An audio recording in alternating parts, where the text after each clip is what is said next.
Assalamualaikum warahmatullahi wabarakatuh. Halo pendengar setia, kembali lagi di podcast kita. Hari ini kita akan membahas topik yang menarik nih tentang perubahan masyarakat Islam dalam bidang pendidikan di Indonesia.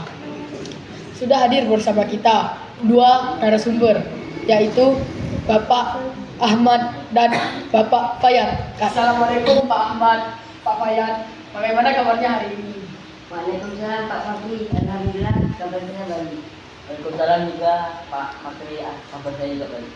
Pak Ahmad, bagaimana pertama kali pendidikan Islam masuk ke Nusantara? Nah, jadi Pak Fakri, pada abad ke-13 hingga 16, pendidikan Islam masih sederhana tuh. Belajar masih dilakukan di surau, menasah atau langgar.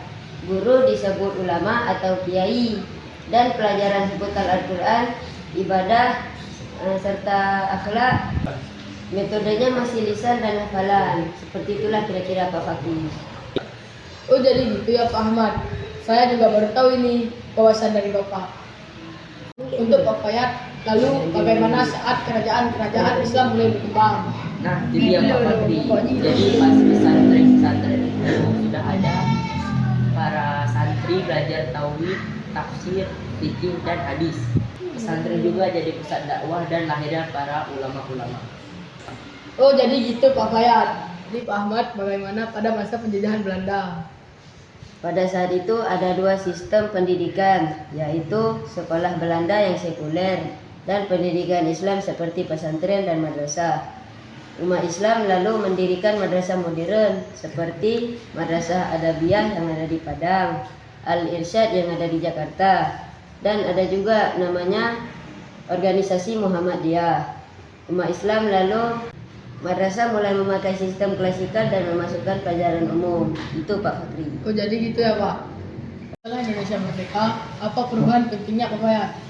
Perubahannya pada tahun 1946 berdirilah Departemen Agama. Lalu pada tahun 1975 madrasah disetarakan dengan sekolah umum dengan SKB 3 Menteri. Berdirilah perguruan tinggi Islam seperti IAIN yang kini menjadi UIN. Oh begitu ya Pak Fayat. Ya. Dan sekarang Pak Ahmad, bagaimana di masa di era globalisasi? Nah, jadi kan Pak Fakri, pendidikan Islam sekarang sudah modern nih. Pesantren sekarang menggunakan teknologi digital dan kurikulum internasional di pesantrennya. UIN membuka berbagai fasilitas umum dan banyak sekolah Islam terpadu yang bermunculan. Nah, gitu Pak Fakri. Oh jadi begitu ya Pak. Baru tahu juga saya ini. Ya.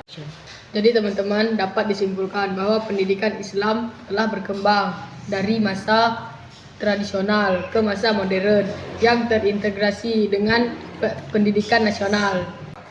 Luar biasa sekali teman-teman atas penjelasan dari Pak Ahmad dan Pak Fayat.